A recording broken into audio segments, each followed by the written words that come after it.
नमस्ते स्टूडेंट्स, आइए आज हम फिर चर्चा करेंगे। हमारा चैप्टर नंबर 15 चल रहा था, रैखिक प्रोग्रामिंग। चैप्टर नंबर 15 था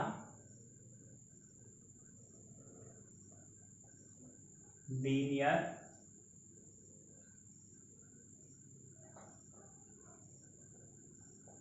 प्रोग्रामिंग, का नाम था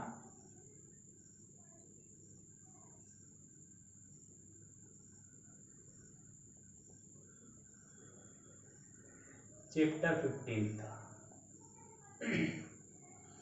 इसमें मैंने कहा था यहाँ पर 3 तरह के डाउट आएंगे। एक खाद्य संबंधी, दूसरा प्रोडक्शन संबंधी और तीसरा ट्रांसपोर्टेशन संबंधी।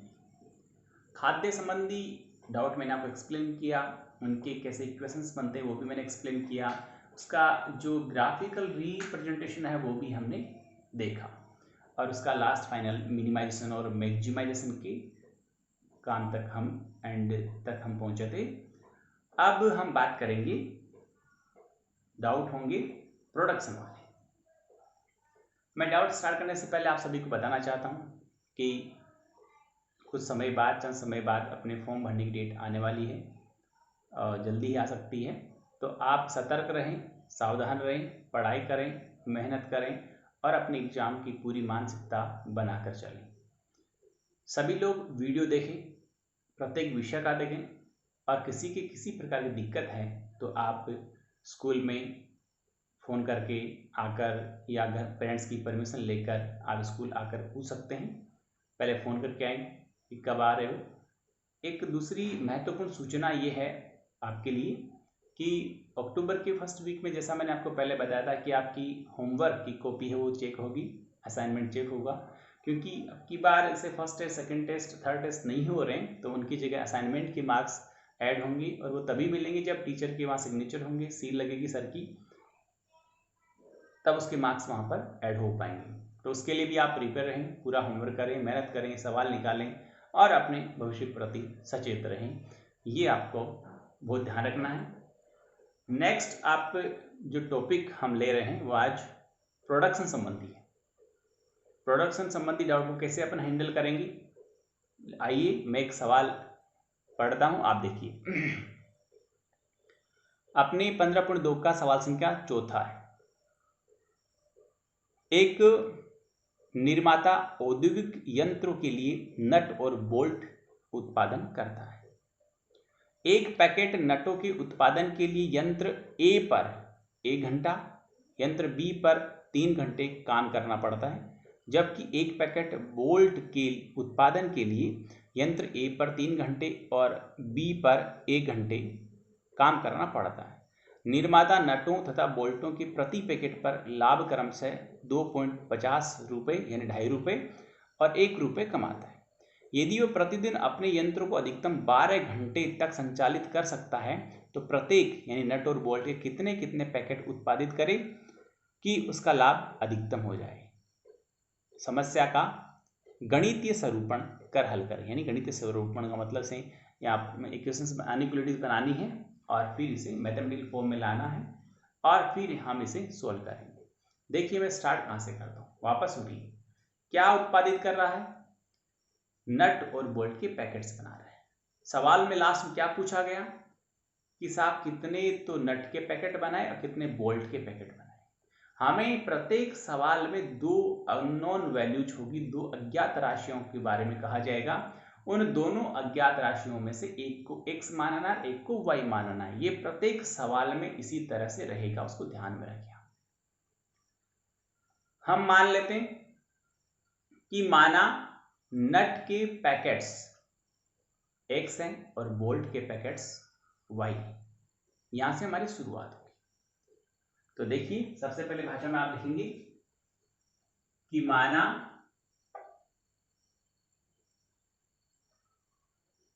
नट की पैकेट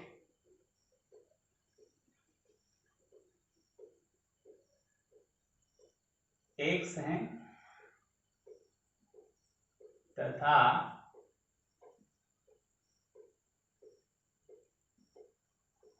बोल्ट्स के वाई है। ठीक है जी।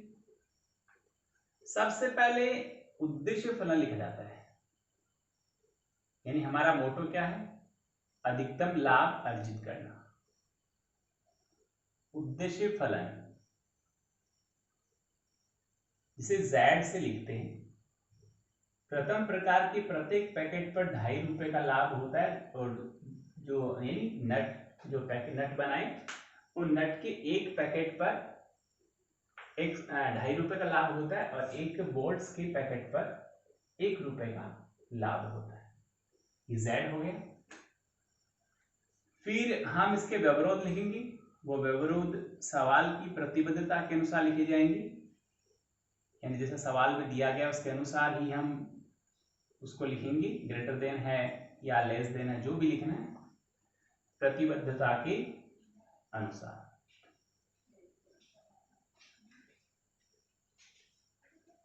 अब आगे देखिए उसने क्या कहा था, कैसे लिखूंगा। एक पैकेट नट बनाने के लिए मशीन ए पर, 2 मशीन है ए और बी, जैसे मान लो किसी के ऊपर उसकी ढलाई हो रही है, उसका जो फिजिकल स्ट्रक्चर बन रहा है, और फिर उसके ऊपर अपन रिंग बनाते हैं, जिसे चूड़ी कहते हैं, वो निकालते हैं। तो दूसरी मशीन पे वो काम होता होगा, कुछ भी होता होगा, दैट मीन्स उसको 2 मशीनों पर ले जाकर उसको तैयार किया जाता है। तो नट के एक पैकेट को प्रथम मशीन पर 1 घंटा और दूसरी मशीन पर 3 घंटे लगते हैं। दोनों मशीनों का हिसाब करेंगे, यानी प्रथम मशीन पर 3 घंटे, किसको, एक्स, यानी एक पैकेट को बनने में 3 घंटे लगते हैं, तो एक्स पैकेट को बनने में 3x घंटे लगेंगे। यानी पहले नट के टोटल पैकेट्स को बनने के लिए मशीन ए का कितना उपयोग हो रहा है उसका हिसाब करें। तो एक पैकेट में 3 घंटे लगते हैं, तो एक्स पैकेट में 3x घंटे, इतना समय तो मशीन ए का नट बनाने में यूज हो गया। ठीक है। अब बोल्ट का एक पैकेट बनाने में मशीन ए पर 3 घंटे और मशीन बी पर 1 घंटा। हाँ जी, एक बार वापस देके माफी चाहूंगा मैं। जो नट बनाने के लिए मशीन ए पर 1 घंटा है और बी पर 3 घंटे था, तो मशीन ए पर 1 घंटा, एक पैकेट नट बनने में 1 घंटा लगता है, तो एक्स पैकेट बनने में 1x घंटे समय कंज्यूम होगा।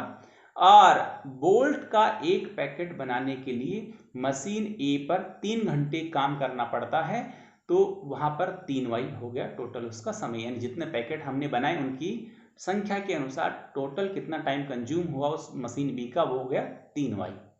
ये टोटल जो समय हुआ वो 12 घंटे के बराबर और उससे कम रहना चाहिए, क्योंकि मशीन अधिकतम 12 घंटे तक काम में ली जा सकती है। तो हम यहां लिखेंगे कि 1x प्लस 3y और लेस देन इक्वल टू 12। ये ध्यान रखिए, उसने कहा मशीन अधिकतम 12 घंटे उपलब्ध है, 12 घंटे चलेगी, उसके बाद नहीं चलेगी। तो हम 12 से ज्यादा काम में नहीं ले सकते, उससे कम काम में ले सकते हैं। तो यहाँ कंडीशन लेस देन इक्वल है या ग्रेटर देन इक्वल है, ये हमें अकॉर्डिंग टू सिचुएशन सोच कर लगाना है। तो यहाँ पर फर्स्ट हमारी जो इसे कॉन्स्टेंट्स कहते हैं, व्यवरोध जिसे कहते हैं, वो फर्स्ट व्यवरोध ये हो गया। फिर हम बात करते हैं दूसरे की।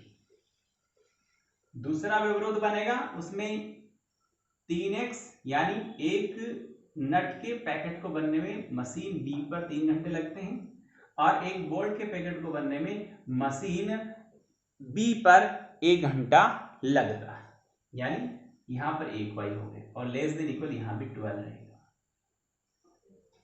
ठीक है।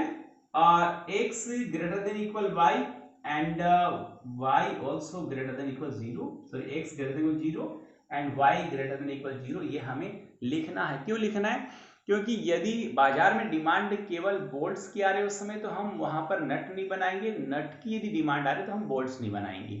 तो यहाँ पर x और y दोनों का वैल्यू 0 और 0 से अधिक हो सकता है, और इन दोनों का मीनिंग ऑलरेडी मैं आपको एक्सप्लेन कर चुका हूँ।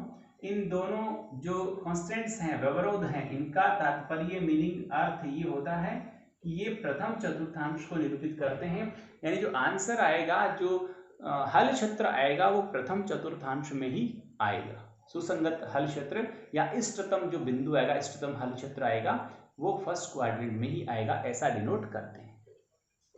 इतनी बात समझ में आ गई आपको। अब हम यहाँ काम स्टार्ट करेंगे कि प्रत्येक व्यवरोध का हम एक नंबर डाला और लिखना चाहो तो लिख दो व्यवरोध, और वो है हमारे पास में x + 3y <= 12 को क्या मानेंगे, कुछ क्षण के लिए समीकरण मानेंगे, यानी समीका मानेंगे, और वो x + 3y = 12। ठीक है, ये मानकर हम क्या करेंगे, इसे हल करेंगे। असमीका मानकर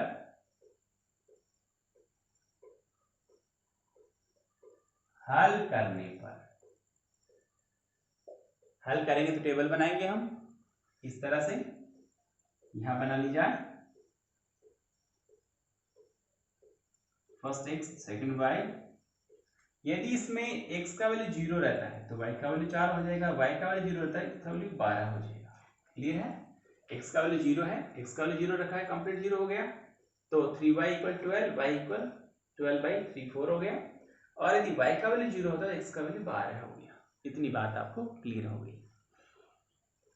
फिर इसका हल क्षेत्र किधर होगा, देखिए असमीका पर वहां ग्राफिकल रिप्रेजेंटेशन की जरूरत ही नहीं, मैं ऐसे बता दूं, आपको पहले भी बता चुका हूं कि जब असमीका में x और y दोनों का वैल्यू 0 रखना है, और 0 0 x और y का वैल्यू रखने पर असमीका यदि संतुष्ट होती है, सेटिस्फाई होती है, तो मूल बिंदु की तरफ वाला जो भाग है वो हल क्षेत्र में काउंट होगा, और यदि असमीका संतुष्ट नहीं होती है तो मूल बिंदु के विपरीत दिशा में जो भाग है वो हल क्षेत्र में शामिल होगा।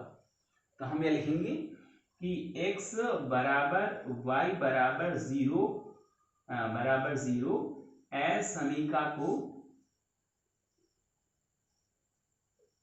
असमीका को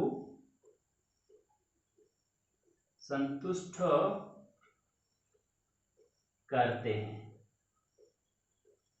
अतः यही लिखता हूं, हल क्षेत्र मूल बिंदु, हल क्षेत्र मूल बिंदु की तरफ होगा या की ओर होगा, एक ही बात है। ठीक है साहब, ये पहले व्यवरोध का काम हो गया। इसी तरह से हम दूसरे व्यवरोध के लिए काम करेंगे। यहां कर लेते हैं दूसरा व्यवरोध,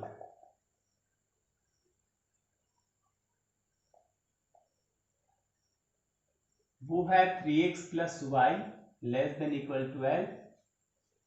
वही भाषा रहेगी को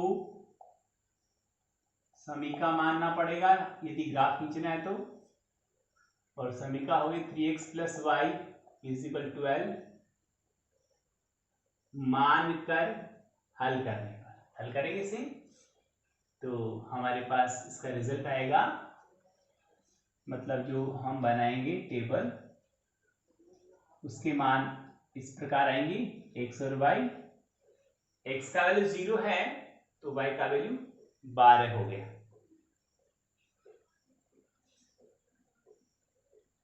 x का वैल्यू 0 है तो y का वैल्यू 12 हो गया। और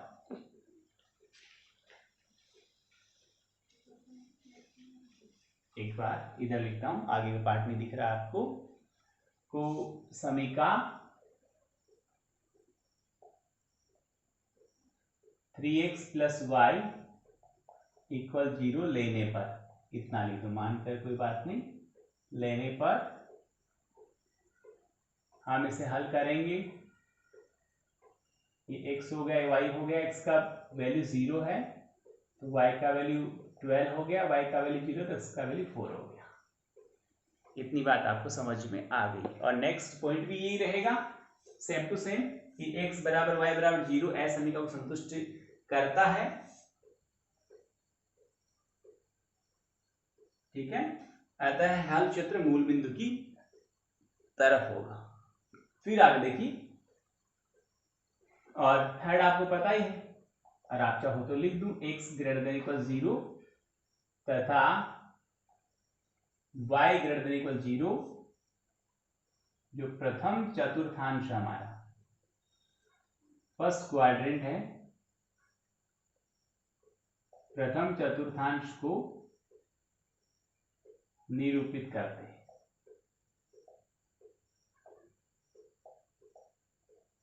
ठीक है जी, ये तो हो गया हमारा जो रेखाओं का और असमीकाओं व्यवरोधों का भाषा के रूप में हल। अब हम इसका ग्राफिकल रिप्रेजेंटेशन करते हैं। तो थोड़ा सा मैं इधर लेता हूं उसको।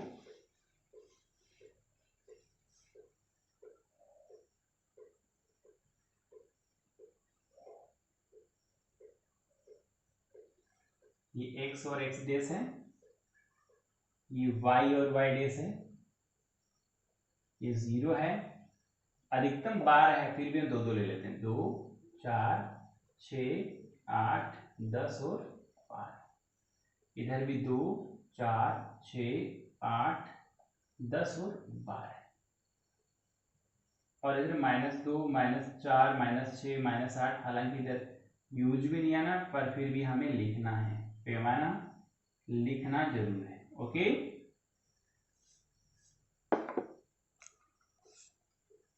आप देखिए मैं पॉइंट प्लॉट कर रहा हूं, बिंदु लगा रहा हूं। x का वैल्यू 0 है, y का वैल्यू 4 है, आपको अच्छी तरह पता है ये बात। तो x का वैल्यू 0 है, y का वैल्यू 4 है, तो यहां पर आएगा प्रथम बिंदु। फिर 12 और 0, x का वैल्यू 12, y का वैल्यू 0, यहां पर आएगा बिंदु। इन दोनों को सीधे मिलाते हुए रेखा को लंबा खींच देंगे। हल क्षेत्र नीचे की तरफ होगा, एक एरो दिखा देंगे तो बहुत पर्याप्त, ऐसा डार्क सा एक एरो दिखा दो। फिर सेकंड पे बात करेंगे तो 0 और 12 है, तो 0 और 12 यहां पर आएगा, तो 4 और 0 यहां पर आएगा। इनको भी आप मिलाते हुए स्ट्रेट लाइन खींच देना, और इधर इसकी इधर एक डार्क एरो आप शो कर देना। ठीक है, फिर इसके बाद हम देखते हैं दोनों का सुसंगत हल क्षेत्र, उभयनिष्ठ हल क्षेत्र कौन सा है। तो जिस भाग को मैं छायांकित कर रहा हूं वो इसका उभयनिष्ठ हल क्षेत्र है। ये बिंदु 4,0 है, ये बिंदु 0,4 है, और ये बिंदु हमें भी ज्ञात करना पड़ेगा। ये O है, इसको A है, और ये B है, और ये C नाम हम इसको दे सकते हैं। कोई भी नाम आप दे सकते हो आपकी मर्जी से। और आगे देखते हैं हम, इन जो हमने रेखाएं खींची है इनके समीकरण भी इनके ऊपर लिखना जरूरी है, मस्ट है। तो वो लिखें आप x + 3y, और रेखा के लिए इक्वल ही आएगा। एरिया जो है, ये एरिया x + 3y <= के लिए होता है, ये रेखा इक्वल के लिए है। और इस दूसरी रेखा के लिए मैं लिख देता हूं 3x + y और इक्वल 12। अच्छा, फिर ये पॉइंट हम पता करेंगे। तो दोनों रेखाएं अपने आप में 2 समीकरण है, 2 समीकरण है, इनको हम हल करेंगे। एक बार यहाँ हल करके बता रहा हूं मैं आपको, देख लीजिए, आपको क्लियर दिखे। इन दोनों को समीकरण अपन लिख देंगे। देखिए इधर x + 3y = 12 समीकरण बनाऊंगा, 3x + y = 12। तो मैं x को बराबर कर लेता हूँ, यहाँ x 3 है, यहाँ x 3 करने के लिए इस पूरे समीकरण को 3 से गुणा करूंगा, तो यह आएगा मेरे पास 3x + 9y और बराबर 36, और वो था 3x + y और बराबर 12। समीकरण 1 और 2 को हम घटा देंगे, ये कट गया, ये 8y हो गया, और बराबर ये 24 हो गया, और y का मान 3 आ गया। यस, y का मान हम समीकरण 1 या 2 में रख देंगे। y का मान 3 है, तो 3 3 9, 9 उधर जाए घटेगा, तो x का मान 3 आ गया। y का मान भी 3 है और x का मान भी 3 है। तो यहां पर आ गया बिंदु B हमारे पास 3,3। इसे फिर जो जहां काम करते हो वहीं पर इसको फाइंड आउट करना है, याद करना है, फिर इसको लिखना है। आगे बात करते हैं हम। तो हमारे पास 4 बिंदु आ गए, 0 0 4 0 3 3 और 0 4। इन चारों बिंदुओं पर हम उद्देश्य फलन का मान ज्ञात करेंगे, और जगह नहीं है, यहां पर जगह थोड़ा बनाता हूं मैं। तो देखिए, ये तो हमारे पॉइंट्स हो जाएंगे, बिंदु और यहाँ आगे z हो जाएगा, z था 2.5x प्लस y था, ठीक है जी। और पहला बिंदु लिखता हूं मैं 4,0। इसके अंदर x का वैल्यू 4 रखूंगा तो 4 को 2.5 से गुणा करते हैं 10 होता है, y का वैल्यू 0 है तो यहाँ z का वैल्यू 10 आ गया। दूसरा बिंदु है 3,3, यहां पर लेता हूं तो x का वैल्यू यहां रखूंगा तो 7.5 हो गया और 3 10.5 हो गया तो 10.5 रहेगा। और फिर है 0,4, तो यहाँ पर 0 x का वैल्यू 0 रखूंगा तो 0 हो गया, y का वैल्यू 4 तो इसका वैल्यू 4 आ गया। लाभ प्रॉफिट हमेशा उच्चतम, लाभ की बात कर रहे हैं हम, प्रॉफिट की बात कर रहे हैं हम, वो किस तरह से रहेगा। तो यहां पर जो प्रॉफिट है वो उच्चतम होना चाहिए, इसलिए लाभ 10.5 ही उच्चतम है। और किस बिंदु पर 3,3 पर, 3x का मान है, 3 ही y का मान। x और y कौन थे, नट और बोल्ट्स के पैकेट्स की संख्या। तो भाषा होगी, अतः जब हम 3 पैकेट नट और 3 पैकेट बोल्ट की उत्पादित करते हैं तो हमारा लाभ अधिकतम होता है। ये भाषा लास्ट में अंत में परिणाम में लिखनी है, परिणाम लिख के लिखना है कि जब हम 3 पैकेट नट और 3 पैकेट बोल्ट के उत्पादित करते हैं तो हमें लाभ उच्चतम होता है। आगे देखिए स्टूडेंट्स, ये डाउट एक बार देख लें, इसको पूरी को ऑब्जर्व कर लें, स्क्रीनशॉट ले लें, समझ लें।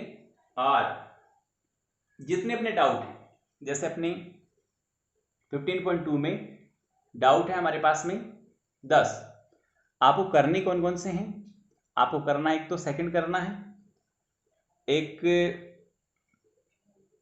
आपको फोर्थ करना है, सॉरी फोर्थ तो मैंने बता दिया, सेकंड करना है, फिफ्थ करना है और सेवंथ करना है, 9 और 10 करना है। सेकंड, फिफ्थ, 7, 9, 10, देखो मैं लिख रहा हूं सेकंड, फिफ्थ, 7, 9 और 10 सारे नहीं करनी है, 5 डाउट करने बहुत है, पर इन्हें अच्छी तरह समझ के करना है। इनकी लैंग्वेज बहुत अच्छी तरह से होनी चाहिए और इनके बारे में जो भी भाषा है बहुत अच्छी तरह से होनी चाहिए, रिप्रेजेंटेशन पूरा होना चाहिए। एक चीज और लिखनी है, इसमें ग्राफ यहाँ जगह नहीं थी इसलिए मैंने नहीं लिखा, यहाँ इसका स्केल भी आएगा। स्केल समझ रहे होंगे आप, पैमाना, तो पैमाना आपने कितना लिया वो भी लिखना है। तो आप लिखेंगे यहाँ, जैसे मैंने यहाँ लिया है 1 सेमी बराबर 2 इकाई लिया है, तो आप जितना लेते हैं उतना लिख दीजिए। 2 जैसे लिया ना, 2, 4, 6, 2 लिए तो दोनों अक्षों पर 2 इकाई लिया, किसी भी 3 लो, 5 लो, जितनी जरूरत हो आपकी उसके अकॉर्डिंग आप पैमाना लेंगे, वो भी आपको लिखना जरूरी है। देख लीजिए, ये आपको डाउट करने इसमें से। आगे ले चलता हूं मैं, जो डाउट है हमारा फिफ्थ फोर्थ के समान है, एज इट, आपको उसमें सोचने की जरूरत नहीं है, सेम वैसा होगा। सेवंथ भी उसी तरह से होना, सेम टू सेम, वही टाइमिंग है।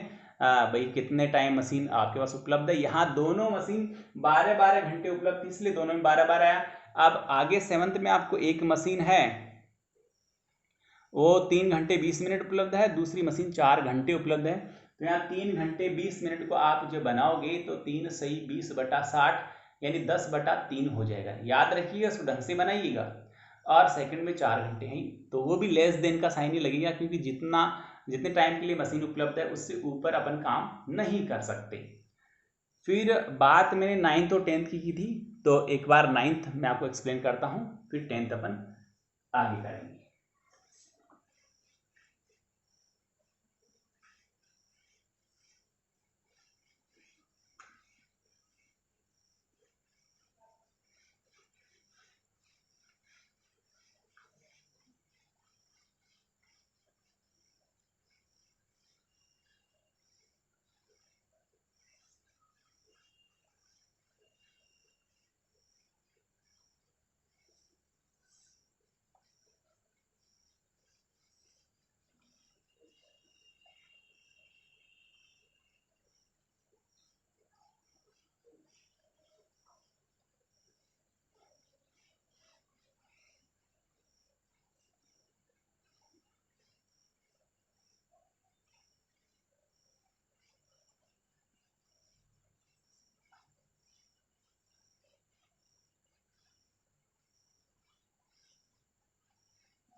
डाउट नंबर 9, एक व्यापारी दो प्रकार के निजी कंप्यूटर, एक डेस्कटॉप है और दूसरा पोर्टेबल है। पोर्टेबल मतलब इधर उधर जिसको ले जा सके, यानी फॉर एग्जांपल लैपटॉप होते हैं पोर्टेबल होते हैं और जो हमारे पीसी होते हैं वो डेस्कटॉप होते हैं।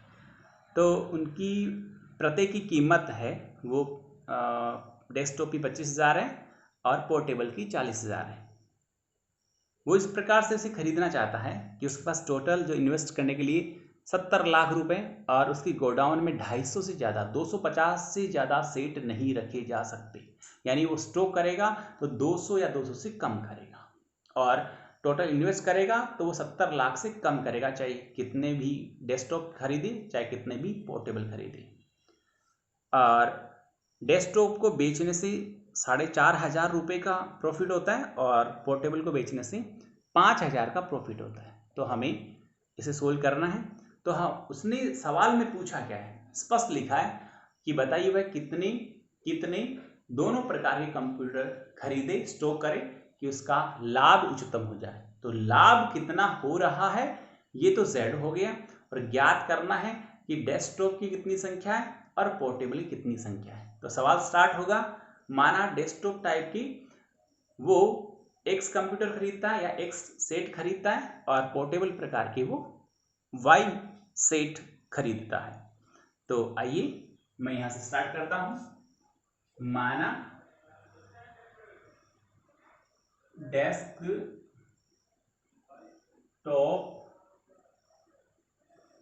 प्रकार की X कंप्यूटर तथा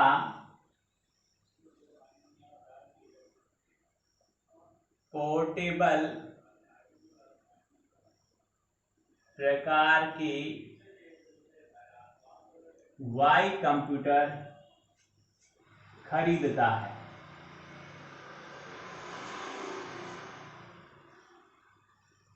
ठीक है, समझ में आ गया। और Z जो हमारा है उद्देश्य फलन जिसे आप कहते हैं,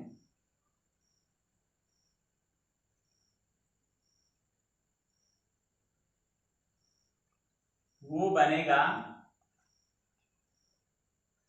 डेस्कटॉप पे 4.5 का प्रॉफिट होता है एक कंप्यूटर पर और पोर्टेबल पर एक पे 5,000 का प्रॉफिट होता है। और सवाल की प्रतिबद्धता के अनुसार बाकी व्यवरोध जब हम लिखेंगे तो ये था कि टोटल जो कंप्यूटर सेट है वो 250 और 250 से कम रहने चाहिए, क्योंकि 250 तक उसको स्टोर करने का उसके पास जगह है, स्थान है। और एक जो कंप्यूटर है डेस्कटॉप वो आता है 25,000 रुपए में, ओके। और एक पोर्टेबल आता है 40,000 रुपए। तो एक आता 25 में तो एक आएंगे 25,000 एक्स और एक आता 40,000 में तो ये टोटल आएंगे 40,000 बाई। पर टोटल इन्वेस्टमेंट 70 लाख से कम होना चाहिए। ये कैंसिल हो सकता है, 3 जीरो इसकी 3 इसकी 3 इसकी कैंसिल होगी तो बचा हमारे पास में 25 X plus 40 Y less than equal 7,000 हो गया। लेस देन आएगा, जितनी हमारे पास में टोटल पूंजी है हम उतनी या उससे कम इन्वेस्ट कर सकते हैं, उससे ऊपर नहीं जा सकते। लिमिट हो गया, लिमिटेशन से ही ये 5 के पार्ट से कट जाएगा, 5 बार कट गया,